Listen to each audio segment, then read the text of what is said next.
Thank you. And by the way, I chose the weird little school. Can you hear? Which one? Oh, no problem. All right. Okay. Yeah, but you guys, I chose the school I went to in this weird area of East Texas based on a $500 scholarship. So $500 grants and scholarships mean the world to me. It changed the course of my life. So I think that's really nice of you all to do. And good job, you guys. All right. So thank you for all showing up. I understand this is a big sports night, so it's very nice. I always think it's an honor if anyone shows up at all to hear any artist speak. So this is really amazing. I'm just beyond honored. I'm going to start with this image of John Goodman. I'm not claiming I was the producer of Roseanne or anything, but I always like to start with this, especially when I'm in a university environment, because the impetus behind my work had so much to do with men that remind me of the character of Dan Connor, if you've ever seen the TV show Roseanne. And when I first started drawing, I always made claims in undergrad school to hate drawing, and I had grown up as a painter. I painted oil paintings with my grandma by the time I was about 4 or 5 years old, and continued to do that my whole life. And I was one of those really hardcore painters that lived and died painting, and everything around it, the smell of paint, the chemicals. And then, I don't know what happened, but while I was in Chicago in grad school, I just started to miss what I considered normal people, which is what I grew up around in Omaha, Nebraska. My dad and his friends, which, if you've ever seen Dan Connor on Roseanne, you've got him pegged. This is how I grew up, and I just don't get a lot of that when I'm surrounded by art people. You know, I love them, I am one, but it was a weird moment in my life where I realized, okay, I'm missing something. And what that spawned was me changing gears, and I decided one day to permanently put the paintbrushes down and to start making portraits of my dad and his best friend Marty, these regular guys. And so these were the two characters. They weren't exactly my dad and his friend, but they were very much looked just like them and sort of dressed like them.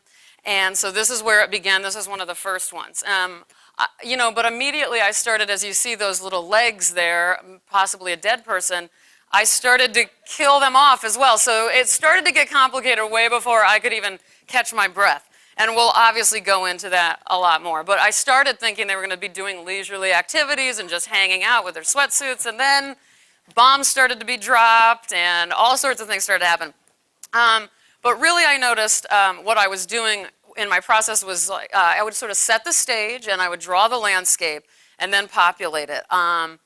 And then so in other words, I knew there were going to be bad things happening. I'm sure those bombs were already there before these men are there. There's another dead man. This guy, and there were reoccurring characters for a long time that sometimes, showed up in the end. But that guy, his name, I called him Runaway Lionel. And Lionel, for whatever reason, was the only one ever clued in enough to run from everything else. The rest of my men are very much just apparently fine with destruction. So he's my smart guy, and the rest are problematic. I don't know why he only has underwear on, though. That was another. These are these mysterious days. So this is all when I was in grad school. I'm showing you grad school work on purpose. I'll tell you when it transitions in a moment.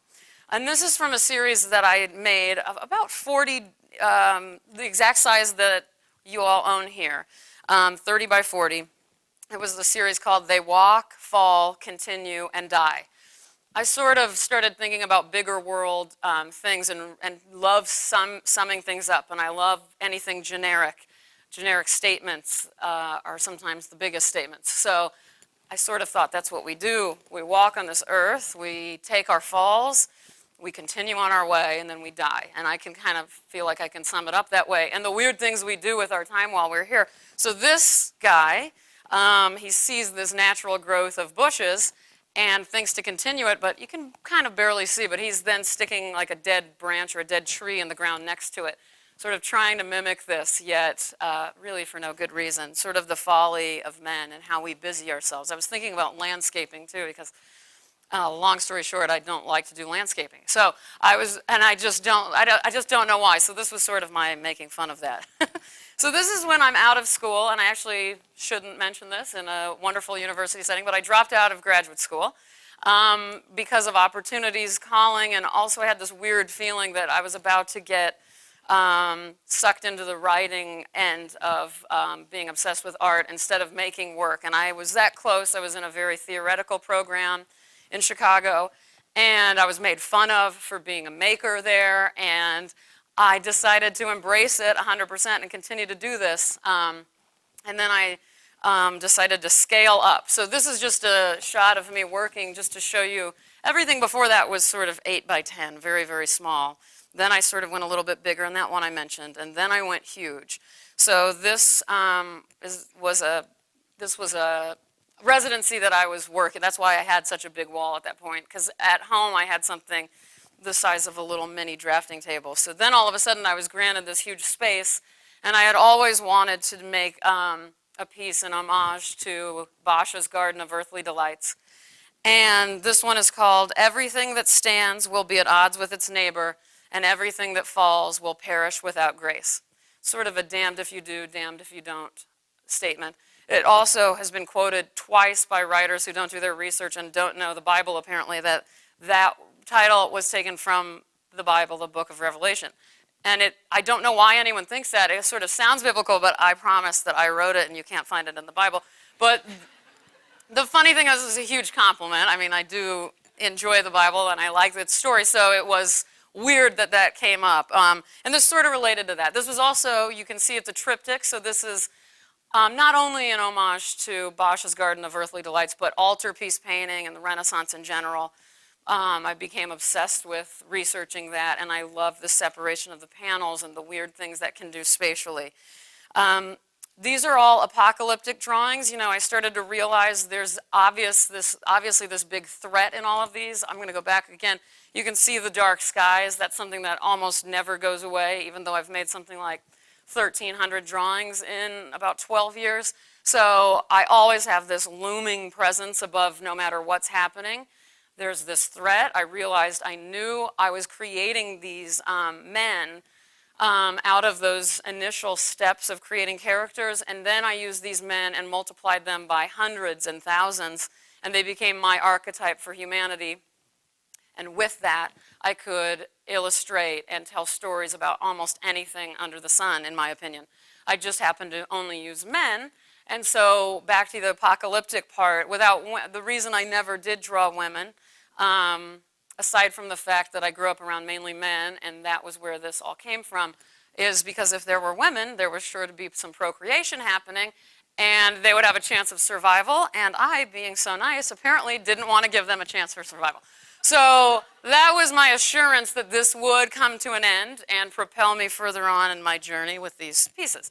I'll just keep going on to the next one. A lot of my work deals with themes of death, and so this you kind of see man's contemplation of death. You can also start to sense the way that I draw my men very differently than I draw everything else. Nature, animals, birds, trees. I draw the men very awkwardly.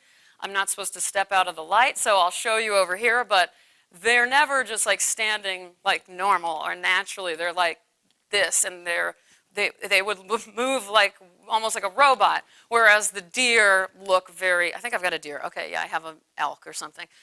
You can see that is not the way I draw these men. So that is, that is kind of my, the way I feel about life is that animals have a little bit more grace than we do about being here. It seems that they understand their place a lot more than we do, obviously, because we're more, just complicated. But it's just a dichotomy I've been interested in since I was a kid, and I was always much more comfortable around animals than I was humans, and so that comes out in my work as well. This is called "As Ye the Sinister Creep and Feign, Those Once Held Become Those Now Slain." So this is maybe one of my more destructive and violent pieces. There are two diagonals of activity happening behind this buffalo, and in one diagonal there's all terrible, violent things happening, and the other there's very positive, beautiful, loving things happening, and they all intersect right behind this enormous buffalo. And within that, when I have, probably around 500 little mini characters, I started to become fascinated with making mini vignettes within these very large drawings. You know, these are about 14 feet by 8 feet tall. And my reasoning for wanting to make these little vignettes and seeing the weird things people do next to one another is, this is when I was, kind of came up with this while I was living in Chicago. And I was living in this high rise, and I'm not used to living very close to people, being from Omaha and Texas. And so I got very obsessed with imagining what was happening and behind all the apartment doors I'd walk to get to mine at the end of the hallway. And it's just true of life. I mean, what happened in the neighborhood too. I remember thinking that when I took walks with my parents at night in the suburbs, was, you know, behind one door there could be two people falling in love for the first time. The next one could be a student, I don't know, drawing a still life of a skull for their art class the next day. And then the next one, it could be some psychopath plotting the most violent murder ever. And that is just how we live. And to me, it is sort of the reason I've lived with a lot of anxiety, but it's also something that I find both fascinating and maddening. And I also, I mean, I even look here, and we've got a million, you know, like hundreds of heads that, you know, someone I know is spacing out and worrying about something they've got to do the next day. The next person might be totally tuned in or obsessed with the person next to them. There's just no telling what we're all doing at any given moment. And so I wanted to show that. So in these, I think I can go closer, you know, behind this guy, you'll see one man strangling a man next to another man giving his friend a hug or something. So this is the way I see daily life, and this is the way I show it. While the buffalo is on the big screen here, it's also really sad. If you can tell, he's on this plateau, but it's a bittersweet stance. He's, you know, kind of the god of this scenario, yet also it doesn't seem to be that there's any way down for him, the way I've structured this strange altarpiece, you know, structure there. So it's sad, and his eyes look very sad too, but he's also beautiful. So. And growing up in Nebraska, I'm sure in Kansas too, you learn a lot about the buffalo and the importance to this region. Another close-up of that piece. This is, you're going to also start noticing they have very cultish behavior, these men. They do robotic things. They look like they follow each other around and don't have thoughts of their own. And when I started to realize how cultish they looked, and the fact that I had at this point drawn probably, I don't know, I'm probably like 3 or 4 years into making drawings at this point, thousands of guys that all have different faces, and there's never been repeats except for those first two guys. And yet they have the exact same clothes. They have Nike tennis shoes, they have black sweatsuits on. And then I remembered in 1997, I remember when the Heaven's Gate cult, some of you may be too young, but the Heaven's Gate cult was outside of San Francisco, and these people believed that Halley-Bopp comet was going to cause the end of the world, so they all committed mass suicide together in this house that they rented. And there were the weirdest images on the news. Do some of you remember? Anyone? Yeah, okay. So remember, they're laying flat in these bunk beds in their house together. There's about 30 or 40 of them. And they have on, well, they were purple sweatpants, but little Nike tennis shoes, and they were all shrouded by the police so we wouldn't see their faces. Those images haunted me for a really long time. And you know, I know we have a lot of artists in the crowd right now, and we all know how that goes, these things that hit your brain, and you know you're affected, but they don't percolate for a while. And then, you know, the amount of times that happens to me is huge, but this was clearly based on that. I also just have them only in black sweatpants just to unify them and also make it less confusing, and I would never want to put them in like cool hipster clothes or business suits. They're meant to be generic. Back to my love of the generic. Okay, this one is a rare in that it's about love. So this one is, as darkness falls on this heartless land, my brother holds tight my feeble hand. It was, even these huge pieces are usually born out of something very slight, like a conversation I've overheard or something small that happened in my life. And this one was the rare moment that, I don't know, my brother and I get along really well, but not really. So this was, he had done something, I don't even remember what, something extremely and rarely beautiful for me. And I wanted to create an altarpiece to that almost. It almost makes me cry. What if I started crying right now? You guys could kick me right out, but I won't cry. So this is about love, and every man on this piece, all hundreds, they're all either dancing or hugging one another. And even these trees that are at the top of the centerpiece are also, they are also in an embrace. And I would now like to show you a short film clip, if you don't mind. It's very quiet and short, but I'll preface this by the connection is to the tree. But this is a sorry, you've got me thinking of Werner Herzog constantly. Another favorite, Ingmar Bergman film, The Virgin Spring. And this man, played by Max von Sydow, who his daughter has just been kidnapped and raped, and he found out, and this is his reaction. Uh-oh, it's waking up, sorry.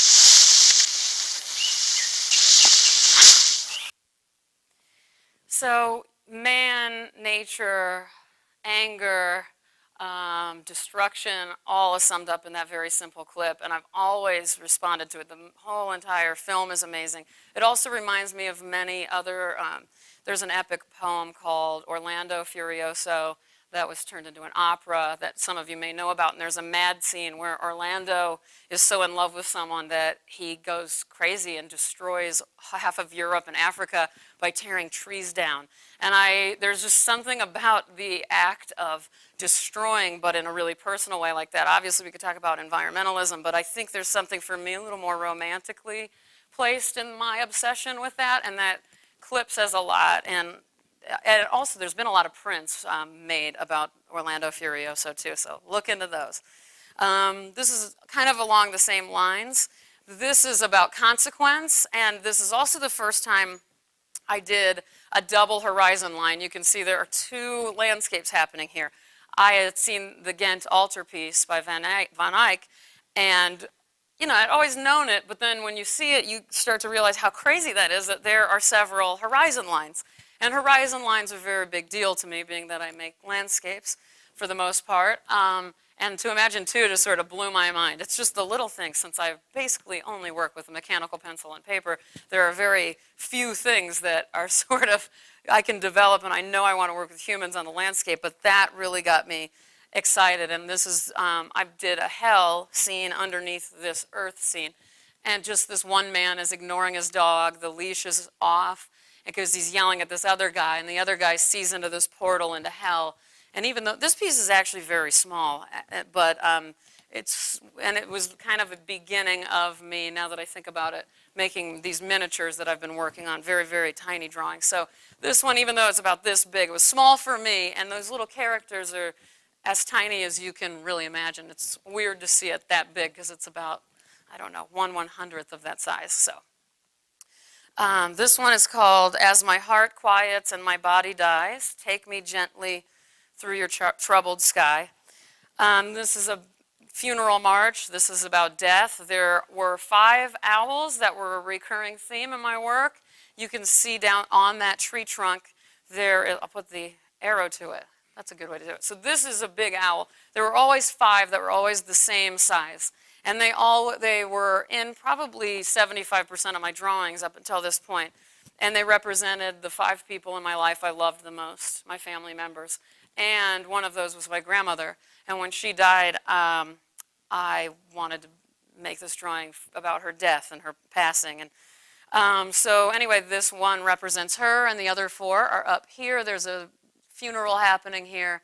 And those 4 other owls are sitting up here watching. And these are these marches. And every man there has a flower. And you would wonder where on a snowscape you would get a flower. But I guess my guys figured it out for something this sweet. So they can be sweet sometimes, too. I tend to talk about these characters of mine as terrible. But there are moments they do nice things. But back to the terrible things. This one is called Oh, How the Heartless Haunt Us All. And in all my talking about people being bad, really I can handle a lot of it, except for when people just don't pay attention to one another. So I also wanted to make a big piece about people who don't listen and don't even pay attention to those around them. And that's what this is about. All those guys in the center there are just total zombies. And then when you look at their faces, they're actually so frightening because they're not doing anything mad. They're just blank and like not a clue in the world what's going on and not looking next to them and not talking. The other thing about, and there's a hell scene here too underneath. So I continued with this multiple horizon line again. I'm also I do love bird watching. So there are birds of prey at the very top of the middle panel. And a lot of you probably may know this, but birds of prey do something called cartwheeling when they mate. And sometimes when they mate, they do this. They're attached, mating, and then they twirl really fast.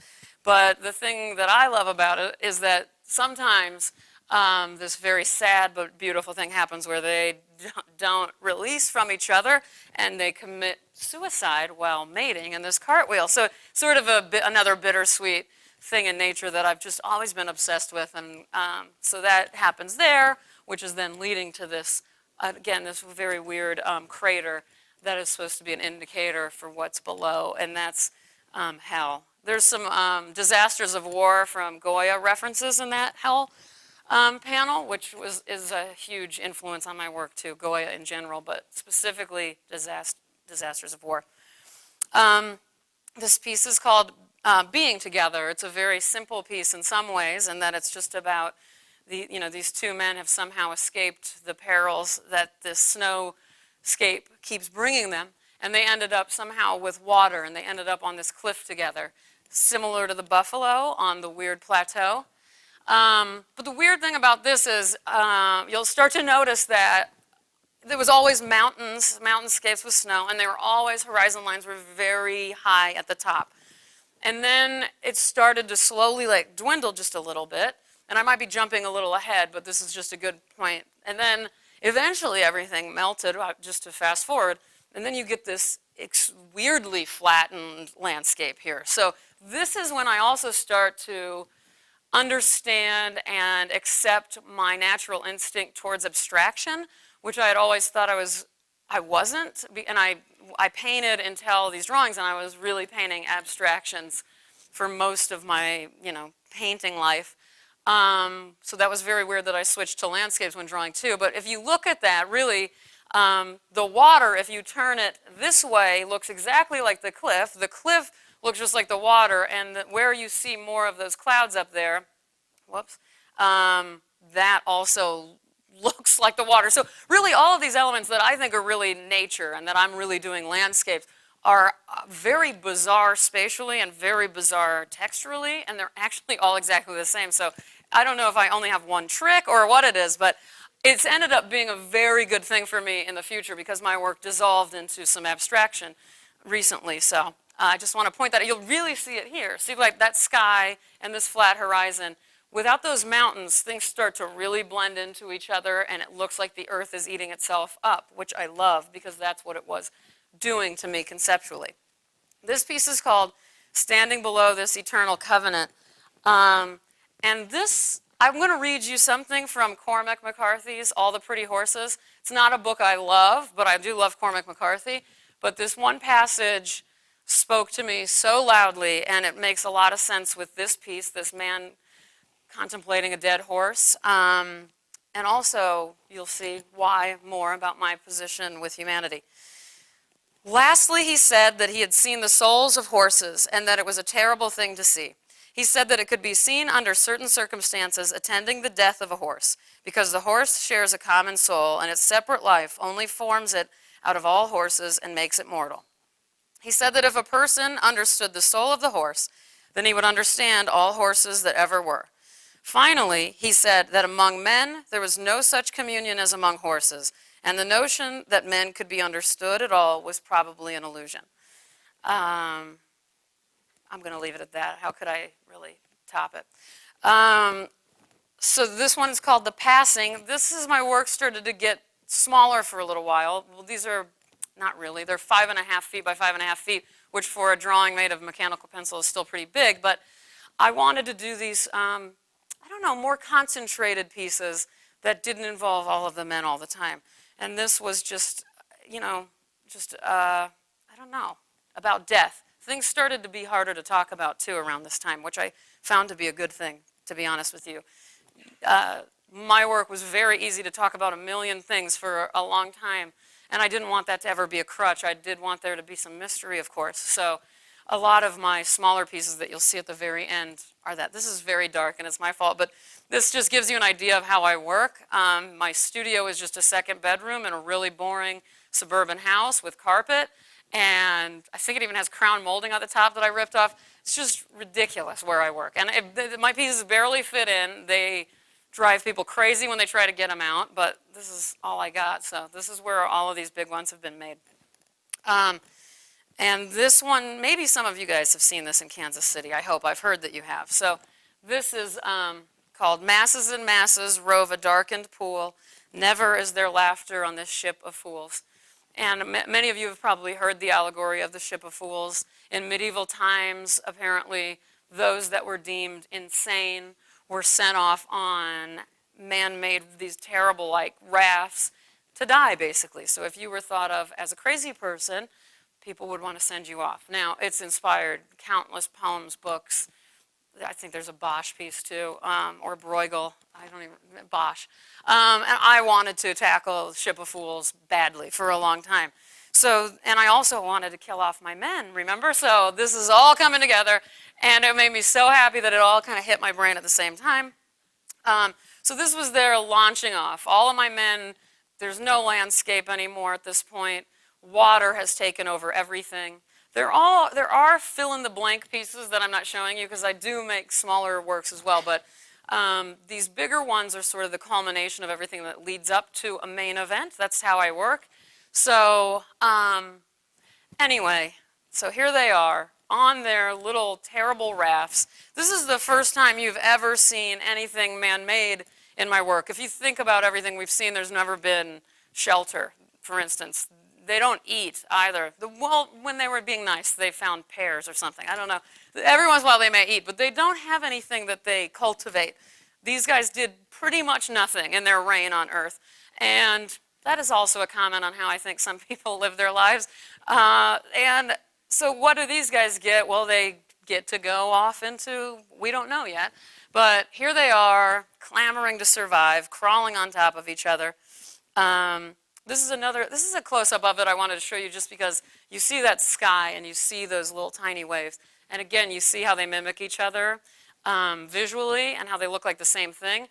And also, this one really shows how everything's being devoured by nature is devouring itself, really. So kind of back to that one where it's just an owl whose soul is lifting from its face. These are these other pieces. This is called The Ruin. It's a very simple, medium-sized piece with this branch flying in the air. It's very haunting. It's also based on my experience living in Houston, actually several times in my life, living through the worst hurricanes that we've experienced. So Hurricane Ike, you may have heard of, was actually killed just as many as Hurricane Katrina, but just didn't have the political weight that Katrina did. But I live in Houston. That's where I lived during Hurricane Ike, and it was terrible. And this may seem surrealistic, but that's the amazing thing about the world is that really, I think you can see almost anything. And I've seen trees floating in the air. And also, as I was talking earlier with someone, I've lived in Nebraska. I've lived in Tornado Alley most of my life. Nebraska, I've seen about 4 tornadoes. So, and I'm a weather watcher, a volunteer weather watcher. If you ever watch the news, you'll hear the meteorologist say, and our volunteer weather watcher from Omaha, Nebraska, Robyn O'Neil, called in. I've been doing that since I was a kid. And so I'm very obsessed with tracking weather and noting it, and as an artist, responding to it very directly. So there's a lot of that in all of these pieces as well. This is just another one of those square pieces that are a little bit quieter and don't really need a lot of explanation. This one is called a Disharmony. And I really hate to talk about this one because I don't really have much to say about it. All I know is that there also came a time as I was sort of closing the door on the apocalyptic storyline with the men. There were a lot of images that kept happening in these composition notebooks I've used since I was in high school. I'm very specific about them too. If anyone ever sees these, get them because they stopped making them. It makes me want to throw it. It makes me so upset, and I like these very specific ones, and my whole history of every thought I've ever had has been in these. So anyway, back to this. So I always, all of my thumbnails for all my work, no matter if it's huge or small, is about that big, very, very tiny. And I do them a lot, and it's, you know, just an exercise like we do in any class. And this image came, and I knew it was an important image for some reason, and I knew it was about just a very strange disruption in something beautiful. Horses are showing up in my work a lot anyway, and horses are so grandiose and lovely, and to sort of erase its head like that or to smear it or whatever that is, just was something that I had to do. It hasn't happened too much since, but a piece that kind of is a one-off. This is called Staring into the Blankness, They Fell in Order to Begin. These are all of these little men trickling from this island in the sky. And I don't know how many of you have ever heard the tale of this group of people that claimed they were in southern France in the 1400s, and they claimed that they fell from a land called Magonia in the sky. They were basically a very early cult. And then they ended up doing not great things on Earth either. But they claimed that they circumnavigated the clouds in a ship, and that this was called Magonia. And then a lot of you have probably seen the Paul Thomas Anderson film Magnolia, where the frogs fall from the sky. That was where he got that title in a way. And there are all these natural phenomena all across the world about things falling from the sky and no one having a clue how it happened. Obviously, you've heard the one about birds recently. That happens about every 5 years somewhere, and there's never any explanation for it. Sometimes it's just pieces of sand that fall for 15 minutes in the middle of nowhere. So there's some explanation somehow, but really most of these things never happen. So I was sort of putting it all together and loving all of these stories, and I decided to drop some, well, it's a piece about those people from Magonia, but also the way that I do my narrative is very labyrinthine. So in a way, this was me knowing that everything's about to be gone, and this could be some other land that this other group of men fell to. If I ever needed a pull from humanity again, and these characters I've created, well, this is the drawing that proves I was ready to do it, because I'm like planting the seed or something. I don't know that I ever will, but I do kind of love doing that. It's also, there's a Courbet called Gust of Wind that everyone should look up, and luckily we have it in Houston at the Museum of Fine Arts.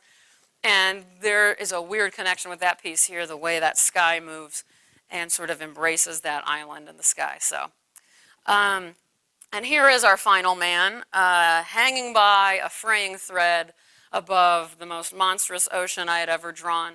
So you remember the Ship of Fools piece with, you know, about 600, I don't know how many, men sent off, cast off. We don't know what happened to them. But one man, somehow there is a rope coming to him from the sky. And this is called, did I already say the title? I don't think so. These final hours embrace at last. This is our ending. This is our past. So this is where I put it all to rest. And there's a close-up of the guy. You see it's fraying. And what I love about the way this ended was, well, for instance, at the show I first premiered it, or whatever you want to call it, there was this, it's in Dallas, and so there was this wonderful elderly woman with a cane who walked up to it, and then someone told her I was the artist, and she said, she was very concerned, and she wanted to talk to my parents, thinking that I was depressed. And then I said, well, you know, we really don't know if he's going to be pulled into heaven or some other land, or if he's going to plummet into the ocean. And most of the time I tell people, yeah, he's going to die, you guys. I mean, there's no doubt about it. But with her, I couldn't bear to, and she goes, well, I think he's crawling right up to heaven, darling. And so it is true, he definitely could be. And I thought that was a sweet way to think about it, but she was very wrong. Just too bad. And now I just want to show you briefly some images that happened after that ended, and I dissolved that world. And that brought me such freedom to do a lot of these images I talked about.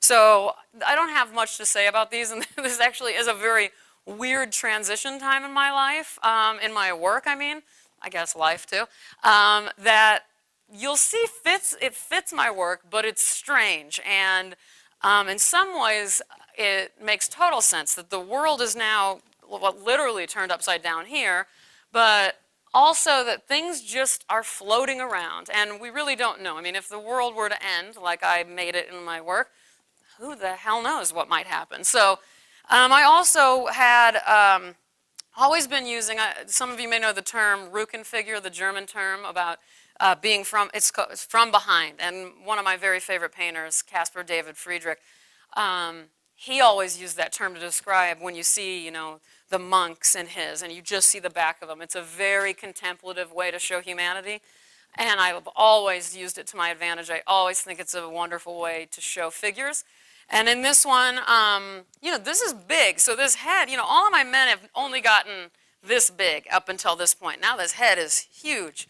I think it was me accepting that humanity could perhaps gain strength in future works of mine, and he looks like he's in almost a leading stance, even though we just see his head. I've also not focused much on mentality, especially not positively, and it's all been about these dumb physical activities of these guys. And so this was me sort of also setting the stage for possibly some really good things to happen, or for these men to have brains and do positive things. So that's what this one's about. This is actually called The Awakening. And this one is called The Climate. And this is an upside down hurricane wave from, again, during Hurricane Ike. I walked into the grocery store. You have, just like tornadoes, you got to get provisions. So everyone they know is at the grocery store. And I think in the hurry of getting the grocery store ready, the people who had the hurricane warning, they actually printed out a photo of Galveston, our nearest beach, and a hurricane wave, but they hung it upside down.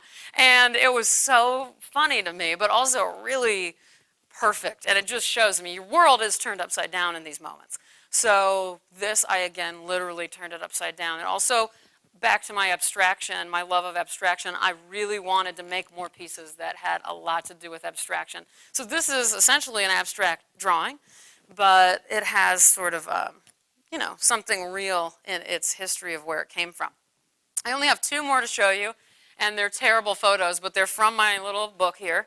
I wanted to tell you what I'm working on now, and I normally wouldn't, but being that I'm with students, I did want to share process and unsolved things, because that's especially where we're all out when we're students. So this is my thumbnail for the piece I'm working on currently in my little dumb carpeted studio.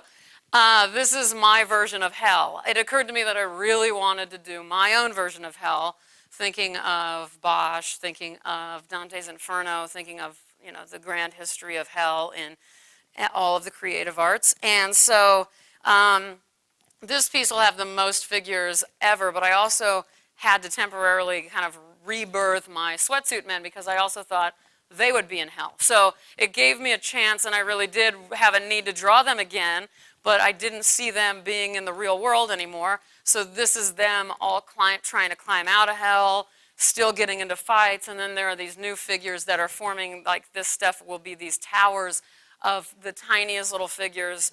I've been collaging as well, so these figures are the size of a cracked peppercorn, like you put on your salad. They're that little figures that I draw and then cut out. So there will be about 50,000 little figures just collaged, and then the other ones drawn. So I just wanted to fill you in, because I'm an extreme person, and I said once the last sweatsuit guy is drawn, it's over. I hate it. I'm so sick of it. Then look at what I'm doing now. So they come back, and you can't, you can make rules, but it's also, your subconscious forms a lot of this, or at least it does for me. And speaking of all of this death and my thoughts on it, I just wanted to show you this sketch I made while I was going through a really weird time not long ago. I've never shown anyone this, by the way. I didn't even want to look at it myself in some ways, because it's sad. But I really was going through this weird time when I was in Ireland. I'm working on an animation project now over there. And it's just like every day something weird was happening to me. And no matter what I did to try to have a nice, calm, normal day, something happened to make me crazy.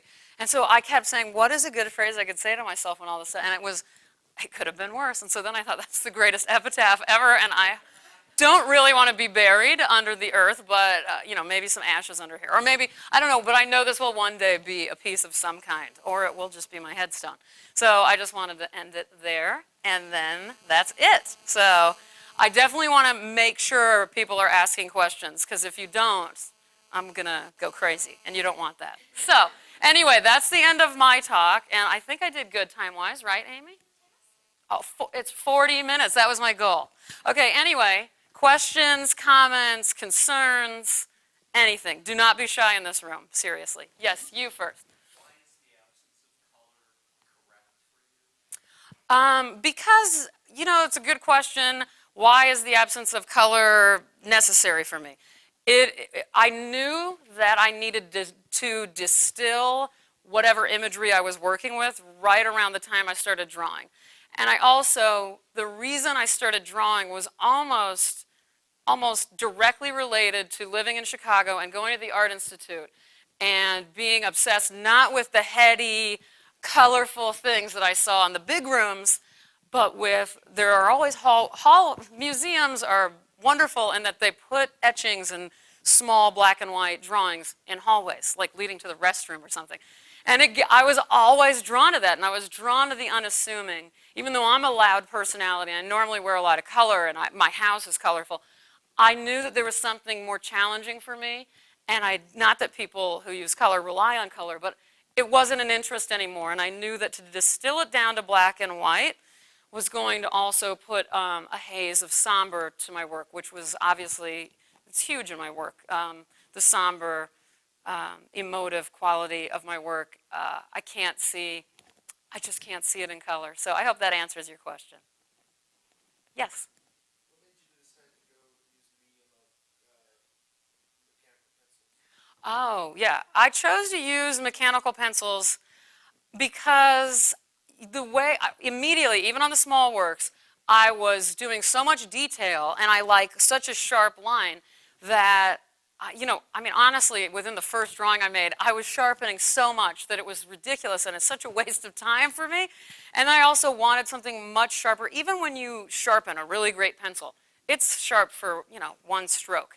So, I mean, I really, these things are really crisp and really tiny. And so I not only use the smallest, 0.3 is the smallest lead you can get. I wish I could get even smaller, to be honest with you. Even on those big dark skies, I do use 0.5, but it's just 2B and HB, so, and also it's just easy to carry. I don't have to carry a sharpener. I just like feeling like I'm ready to go at any time, too, so that seemed easy. I also love the notion of buying art supplies at the office supply store. It just makes me very happy, and I love office supply stores, so. Yeah, but basically it's the precision, to say it quickly. I guess the short version is it's so precise. And it carves into my paper too, by the way. If you can look up close to them, some of them, most of them, you'll just see that I'm actually carving into it in a weird way. It leaves like almost an embossed type look. Okay. Oh, yes.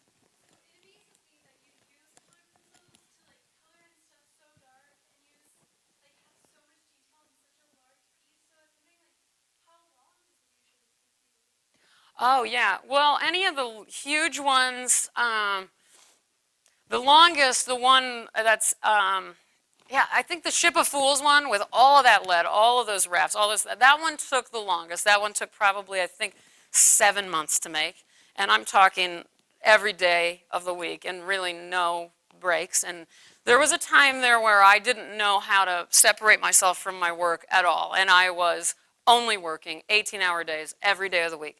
So all of these were birthed from that, except for kind of this end that we saw.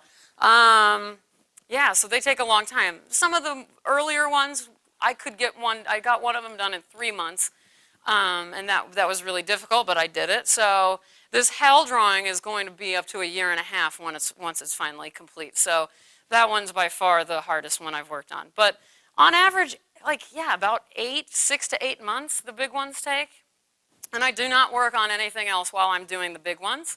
It's just me, the piece, and really bad TV. I always have a TV on.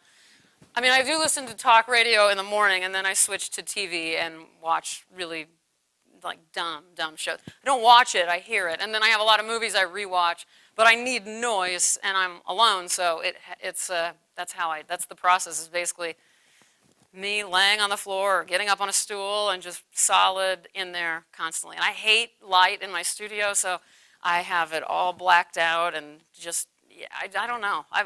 I don't know why. I'd like to be very removed when I'm making these. It's a solitary process for sure, but I love it. I'm never happier as when I'm making those big ones. Yeah, Amy. Robyn, your work received a lot of early acknowledgement from museums and galleries. And would you talk a little bit about building relationships with curators, museum directors, curators, with gallery representatives? What is that like? How did you do it, Okay, yeah, that's a great question. especially as a young person? Yeah. Well, the question is about how one makes that happen, the art career happen, right? How do you meet gallerists? How do you get to know curators? All of those things are still, even to me, there's still a mystery, but I can say this, that the most vital thing for me, and I think the only reason that anything good has ever happened, is that I care deeply about being able to communicate, and I care deeply about being able to write and know exactly how to talk about my work, and also kind of just to be confident and to believe in it and to work your ass off. I think honestly all that stuff comes with hard work and having a great deal of understanding about what you're doing and where you're placed in the bigger picture. And I understand one of my old professors, Kerry James Marshall, was here to talk not long ago, so I know some of you got to see him, which makes me very happy. And he always told us to, well, he didn't tell us this. This is what I learned as a result of him teaching us to think of ourselves in art history and do, where we fit. And he would be very direct and say, if your work looks too much like this, you don't fit, and no one's going to care, and certainly no one's going to remember in 100 years, and you should care about that. Some people think that's conceited, but it's not at all. If you really want to do that, you want people to pay attention and see these. We don't make these for ourselves. But anyway, I always liked to imagine, all right, going into a room in a museum with 3 of my favorite artists. So I don't know what, like imagine, a huge Rothko piece next to an Alex Katz, next to a Goya or something. And if one of my drawings was in that room, what would it look like? And more often than not, you're like, oh, it would look terrible. That would just not be good. And that's not okay. And so then you go, step it up, make it better. My answer to you really is to not be a careerist, actually. My answer to any young artist is to not do this for a career, is to do this because you love making art and you care about art history and you care about showing your work and you care about communicating about visual imagery and concepts. And I know that's probably not what you expected or wanted me to say, but I care so deeply about young people getting out into this world after school not being like, I want to be the next art star. And I was never an art star, but yes, I somehow have had a career that worked out really well. And it was not because I tried for that. That came, I think, as a result of work and talking to people and listening to people and going to as many lectures as I could and that kind of thing. So I think that's how I'd answer that. Yes. Well, I think we can talk about the content of your work for a little bit. There's such a strong narrative, and there's such a strong narrative that clearly is connected, builds from mythology and legends and folk tales, and yet the examples that you've given so far are all out of art history. Yeah. As you're developing the narrative, the story in your images, are you reading? Is that part of where that comes from? And we just haven't heard you, give those references yet. What are the connections that help you build the content that you have? Okay. Yeah, well, and you forgot, I read Cormac McCarthy to you. So I'm reading constantly. Reading literature, only classics normally. I don't read contemporary literature except for McCarthy, actually, but is a huge input. And I do, the way that I make the connections to non-art, I mean, and then I showed a film too. Actually, I think I am much more, it's unfortunate if I talked about art history more than the other things, because the impetus behind many of my concepts comes directly from literature. And what it is really, and film, because it's narrative based, those two things are there's so much about narrative, and that's really where this, the importance for me is conceptually, is about telling a story that could somehow be very specific in my little world I created, but hopefully speak to universal questions or universal truths, if there are any. But yeah, I mean, I don't know if you want me to tell you what I read or what has influenced, but oftentimes, just like that paragraph from McCarthy directly made an image, made one of my big drawings happen. And, you know, it happens to me often where it could be just a slide, and I'm a very obsessive note taker, so a passage, but it's more about, you know, they're never that direct, because then I make sure that anything that influences me sort of sits with me for several years usually, so it marinates, because, you know, I have like this friend who I got in trouble for in an interview talking about her work that it could, I didn't mean to talk about it, but she loves Bob Dylan. So she makes Bob Dylan paintings over and over and over. And that's okay, but my stance with my work is that I'm very obsessive, and I take in a lot of information, and I'm obsessed with a lot of things. I could be just like a fan artist where everything I like is somehow shown in my work, but I don't. Instead, I let it marinate for years, and then somehow it comes out in a much more personal way for me that way. But yeah, I mean, I developed my own mythology about this is a totally invented world. I also loved the Italian Renaissance, how everything was invented. Things weren't really drawn directly to be what they were supposed to be. There were imagined buildings, and there were very strange juxtapositions that made no sense visually, and I care about that too. I think that overall, out of all my influences though, I just try to stand back and let it hopefully truly come from me and not be too connected to any of the things that I love so much. Not to deny that they make a huge impact. Does that kind of make sense? I think that's a huge question. I will be contemplated on one. It's big. But yeah, later I'll tell you all my favorite writers if you'd like. I'd love to make a list. Yes, you had a question. You kind of mentioned Hieronymus Bosch and Catherine did briefly. How do you kind of open yourself up to this question a little bit? How do you see yourself Well, I think I'm unique in that there aren't a lot of people making large-scale drawings that are under glass. A lot of them are, you know, pinned to the wall. It's very difficult to frame these pieces. It's kind of ridiculous, actually, and I shouldn't make them because it makes people's lives so difficult to try to do it. But I think overall, I see myself really as something very. I mean, I kind of see myself like a landscape painter, to be honest with you. But I see someone who's very, again, very much in the realm of narrative, and I can't shake it no matter what I do. I'm a narrative artist, and I feel like very connected to the history of landscape painting, much more European and Asian actually. So, you know, Chinese scroll paintings I'm very connected to as well. Those, I feel like I fit in there. Where I fit in a contemporary setting is a little bit hard to peg. I started making these drawings right before it became like, hey, drawing world, Marcel Zama, everyone can make a lot of money at it. That's not why.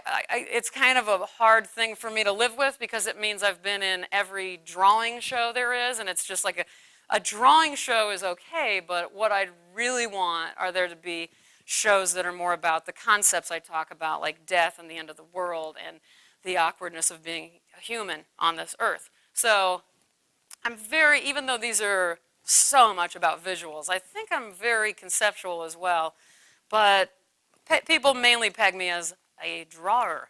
So that's fine, I can't deny it, but the narrative and the idea of the landscape and the romance of the landscape and the destruction of landscape is much more where I see myself. Yes? After listening to you answer these questions and knowing how long you spend on pieces and how long you spent with the men in these pieces, how much do you talk to them? Do they talk to you? That's a good question. He wonders if these characters start talking to me and vice versa. You know, there's an inner dialogue that happens a lot with me. And it's not so much with the men. They don't talk to me. And they're actually, that's such a great question because I am working on this animation. I'm in the midst of production on an animated short based on my work. And the first thought I had when I accepted it, and it took them about a year for me to say yes, I said, okay, but they don't talk. And so that's interesting that you asked that because I never even thought about it like this, but I always knew that they don't speak, which is strange. And I can't explain why I know that, but they just don't in my head. And so, but I speak to them all the time, you know, up here. And not that art is therapy for me, but certainly I talk to myself, I talk out loud, everything that's going on, which are really a bunch of, when you're in the midst of one of those, all I'm really living for is that piece. So there's not a lot of interesting stuff going on. Maybe whatever is happening on the TV. No, I still have thoughts, but it's very much just, it's like it is meditative, what happens when you do something repetitive for so long, and you start getting into a zone that I can't really explain. It's, I've done Transcendental Meditation in the past, and it kind of is likened to that. It's a very weird mental space when it's, you know, 9 hours of being in a spot on a drawing this big in a pretty dark room, and there being no interruptions. And I think that those moments are really important. Even though the men aren't talking back, they form the next series of work because I get up into this like non-thinking level of my brain that's very mysterious to me. So that's what happens, I think. Out of curiosity, you said in the short film you're going to not speak at all. Are you using the form of music or any other medium to help convey? Yeah, absolutely. There's a composer working on it right now, and I basically gave him very simple instructions. I knew his work, so I knew I could, you know, I said droney, slow, but it's a full orchestra that will perform it. I mean, it's a very, very rich kind of symphony sound that's going to be happening. And in some, not even noise, except for a few like siren type sounds. But no birds. Like if you see a bird flying by, you're not going to hear birds. They're kind of abstractly linked. And what I haven't mentioned is I also am working with a composer. I'm very connected to music as well, and I'm working with the composer. I wrote, not the libretto for it, and I don't know how much, but I've written an opera, and we're in pre-production for that as well, that as soon as this is finished, I'm going on to be an art director for this opera, and it's incredibly inspiring to me and really huge and really intimidating, but something that came to me in a very weird way as well. So I love working with musicians, and I've never been able to, except that they're all my friends, and my husband's a musician, and so it's just, I don't know. This is the plan. And it's called The Tower. And so all those towers of men are sort of related to what happens in this opera too. It is in English, yeah. So there's that. Good question, because I forgot to mention that. I'm trying to not think about it too much while I finish this. Any other? Oh, yes.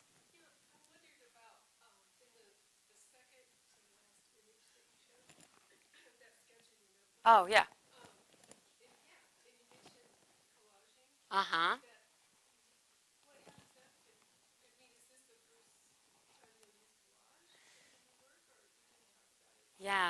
Yeah. Well, yeah, collaging, she asks if this is my first attempt at collage, and truly it almost is. I mean, I tested it out. This is definitely going to be the most, well, to answer your question, it is and it's not, but only because I was testing out to see how my hand was going to do collage-wise and how I could still get the delicacy in my work and make sure there's no glue and no mess and all this, because I don't even touch my drawings with my hands because I have grossly sweaty hands and it's paper, and so it buckles when your hand touches it. So I have a whole system of these pieces of glassine, which for those of you that don't know is like wax paper under my hand.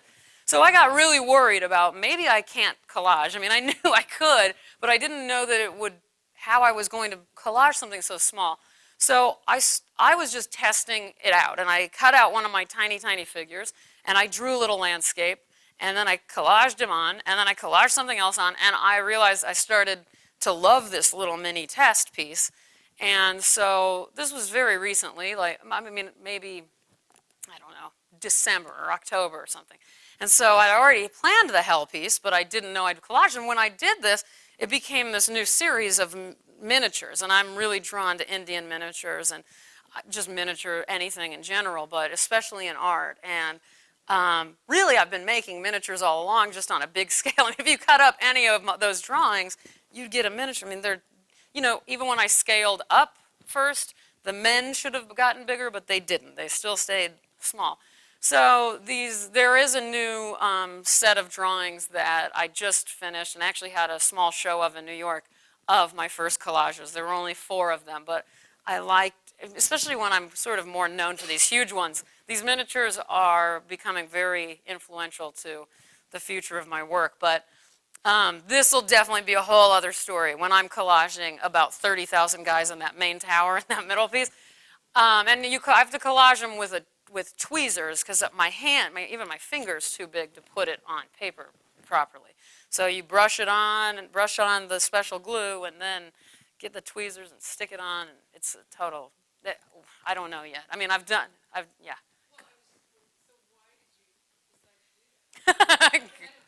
Yeah, why did I? I don't know. Good point. I haven't done it yet, so I might as well run away. No, once I did a smaller version of one of these towers of men, it was about this big actually, because I had to test that out a little bit bigger.